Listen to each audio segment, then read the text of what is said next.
Iran को वैसे तो धमकियां मिलती रहती हैं, लेकिन अमेरिका के द्वारा इतिहास की सबसे बड़ी धमकी ईरान को दे दी गई है। इजराइल को बचाने के चक्कर में पूरी तरह से सारी दुनिया और वेस्ट एक तरफ हो चुकी है और एक अकेला ईरान अपने दम पर बड़ी हिम्मत से डटा हुआ है।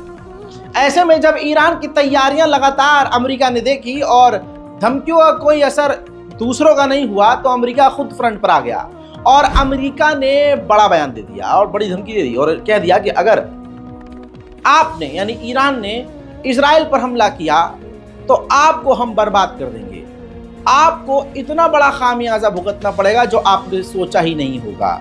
इकोनॉमी ईरान की पूरी तरह से ठप कर दी जाएगी और पूरी तरह से ईरान की गवर्नमेंट हिल जाएगी, बल्कि यूं कहूं ईरान की गवर्नमेंट पलट जाएगी।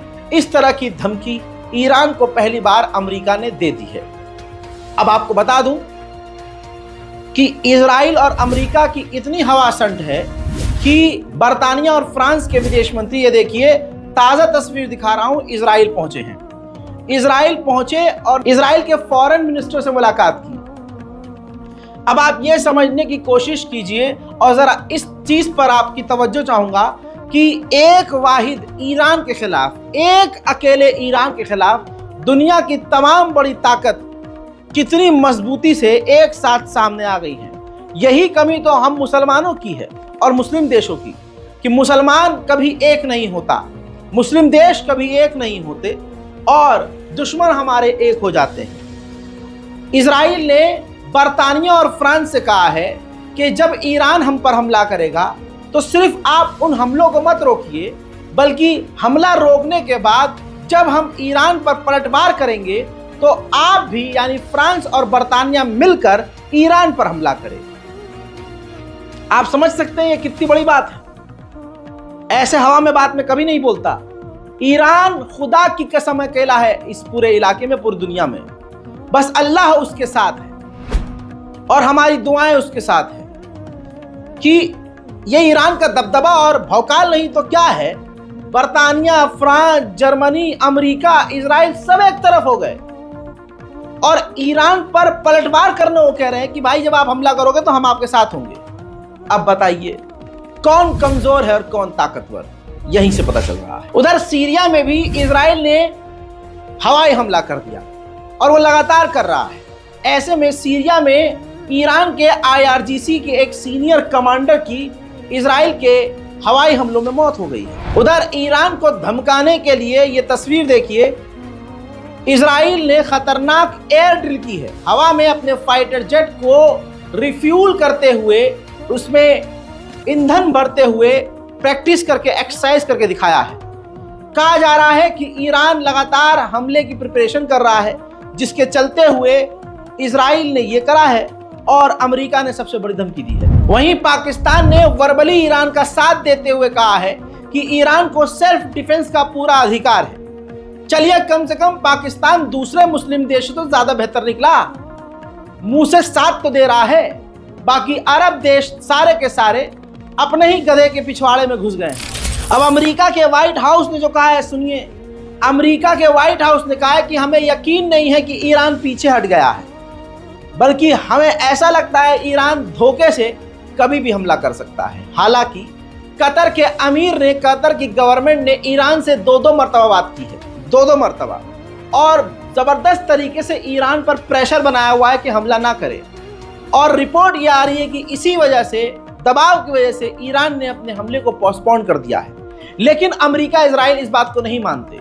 अमेरिका का यह मानना है कि ईरान धोखे से हमला करेगा। उधर इजराइल के डिफेंस मिनिस्टर ने कहा है कि अमेरिका के 6000 मरीन्स हमारे इलाके में हमें बचाने के लिए आ चुके हैं, लिहाजा ईरान हम पर हमला करने से पहले 2 बार सोचेगा। तो आप मेरी बात सुनिए, यहां पर इजराइल की कमजोरी नहीं, ताकत नजर आ रही है क्या? इजराइल अपने दम पर नहीं फूल रहा है, अमेरिका, जर्मनी, फ्रांस, ब्रिटेन की ताकत पर फूल रहा है। तो फिर से सवाल करूंगा कि बताइए फिर कौन है ताकतवर, ईरान या इजराइल? इजराइल की मेंबर ऑफ पार्लियामेंट ने खुद एक्सेप्ट किया है कि हिजबुल्लाह और ईरान के डर की वजह से हम हमास से बातचीत कर रहे हैं, यह हमारी हार है, हमें ऐसा नहीं करना चाहिए। सुनिए, איראן צריכה שנה וחצי עד שנתיים בערך כדי להפוך להיות מעצמת גרעין. אז הנה קיבלנו הזדמנות לתקוף את איראן, ואל דאגה, זה לא יקרה. אני כבר אמרתי לפני שבועיים בוועדת חוץ וביטחון, ואני אומרת לכם כאן, איראן לא רוצה לתקוף את ישראל. אני לומדת את זה ממודיעין גלוי. בהתחלה סיפור שמשמרות המהפכה חיסלו את הנייה כדי שיהיה להם סולם לרדת מהעץ. עכשיו תולים את זה באיזושהי עסקה שתהיה או לא תהיה. איראן יודעת שגם אם היא תתקוף, אגב, זאת תהיה תקיפה מאוד מאוד קטנה וישראל לא תגיב. ופה מתבטאת החולשה של ישראל והבכייה לדורות. קיבלנו הזדמנות היסטורית לתקוף את מתקני הגרעין של איראן. ואם אנחנו לא נעשה את זה עכשיו, תוך שנתיים איראן תהפוך להיות לא רק ראש ציר הרשע, אלא גם מעצמת גרעין שמסוכנת קיומית למדינת ישראל. ואל דאגה, זה לא שאיראן לא תתקוף אותנו, היא תתקוף אותנו באמצעות הפרוקסיות שלה. חיזבאללה שערוך ודרוך, חמאס שערוך ודרוך, וגם ג'יהאד אסלאמי פלסטיני, וגם פלסטינים ביהודה ושומרון, שיש ביניהם קבוצות של ארגוני טרור גדולים מאוד וערוכים מאוד. אז עם כל הכבוד לצמרת צה"ל, היא שוגה טעות איומה. באשר לצפון, אני מתביישת שאנחנו הופכים להיות צאן לטבח ומחכים לתקיפה של האויב, שתו אגב כל הזמן תוקף אותנו, ואנחנו רק משיבים. צריך לקחת שליטה ולהחזיר לעצמנו את אלמנט ההרתעה. אמרתי לגלנט, תקשיב למה שאני אומרת, קח לידך צוותים של איפכא מסתברא כדי שתחזיר לנו סוף סוף ביטחון והרתעה. कमाल की रिपोर्ट अब यह है कि ईरान न्यूक्लियर बम बनाना शुरू कर चुका है। हजरात फिर से सुनिए, रिपोर्ट बड़ी है, ईरान न्यूक्लियर बम बनाना शुरू कर चुका है।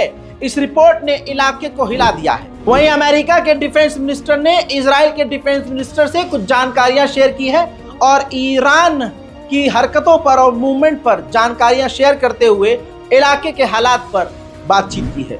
अमेरिका के ऑफिशियल ने कहा है कि हम अपनी नाजायज औलाद इजराइल को बचाने के लिए वो तमाम चीजें करेंगे जो हमें करनी पड़ेंगी। यानी इजराइल को बचाने के लिए अमेरिका खुलेआम मैदान जंग में उतर आया है। इजराइल की सिक्योरिटी हेड ने कहा है कि ईरान इजराइल के सीनियर लीडरों को और कुछ बड़ी पर्सनालिटीज को असैसिनेट कर सकता है, कत्ल कर सकता है।